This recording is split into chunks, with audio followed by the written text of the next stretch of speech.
اعوذ باللہ من الشیطان الرجیم، بسم اللہ الرحمن الرحیم۔ ناظرین، آج کی اس ویڈیو کے اندر ہم انشاءاللہ سورہ انبیاء کا اردو ترجمہ شروع کریں گے۔ سورہ انبیاء کا اردو ترجمہ شروع کرنے سے پہلے تھوڑا اس سورت کے بارے میں تعارف جان لیتے ہیں۔ سورہ انبیاء مکی سورت ہے اور اس سورت کے اندر 112 آیاتیں اور 7 رکوع ہیں۔ اس سورت کا نام کسی خاص آیت سے منسوخ نہیں ہے، بلکہ اس سورت کا نام سورہ انبیاء اس لیے رکھا گیا کیونکہ اس سورت کے اندر بہت سارے انبیاء کرام کا ذکر آیا ہے، اسی نسبت سے اس سورت کا نام سورہ انبیاء رکھا گیا۔ اللہ تعالیٰ سورہ انبیاء کے اندر کیا ارشاد فرماتے ہیں، آئیے اس سورت کا آغاز کرتے ہیں۔ بسم اللہ الرحمن الرحیم۔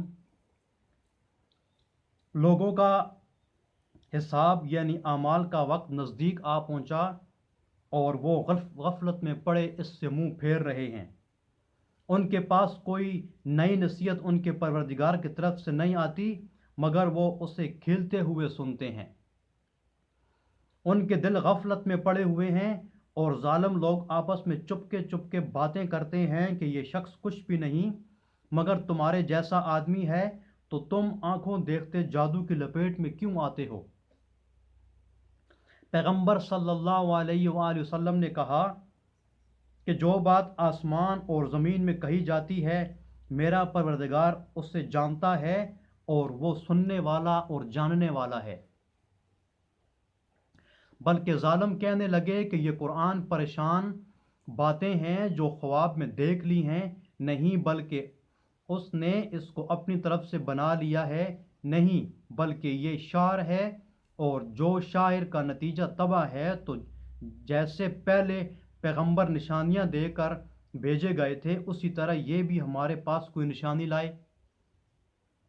ان سے پہلے جن بستیوں کو ہم نے ہلاک کیا وہ ایمان نہیں لائی تھیں، تو کیا یہ ایمان لے آئیں گے؟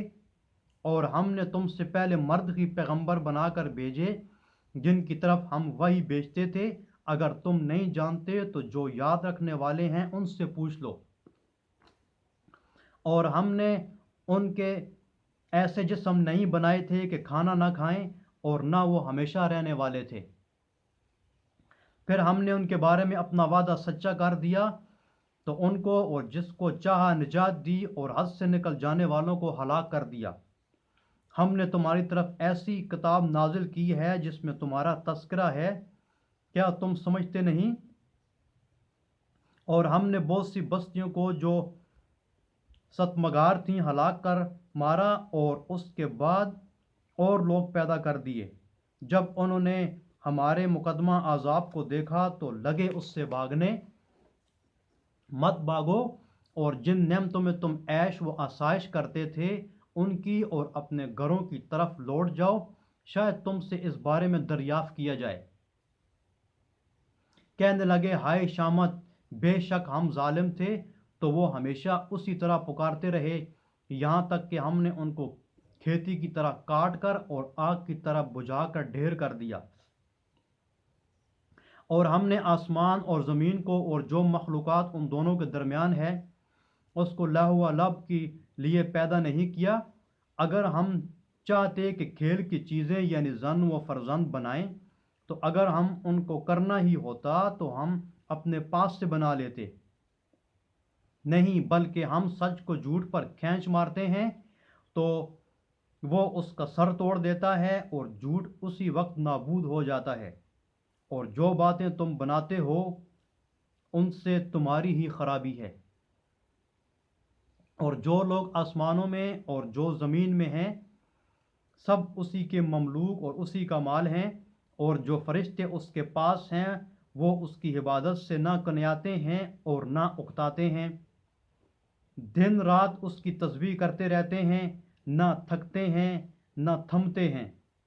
بھلا لوگوں نے جو زمین کی چیزوں سے بعض کو معبود بنا لیا ہے تو کیا وہ ان کو مرنے کے بعد اٹھا کھڑا کریں گے؟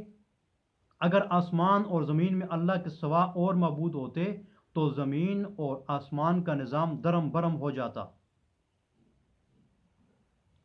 جو باتیں یہ لوگ بناتے ہیں اللہ مالک عرش ان سے پاک ہے، وہ جو کام کرتا ہے اس کی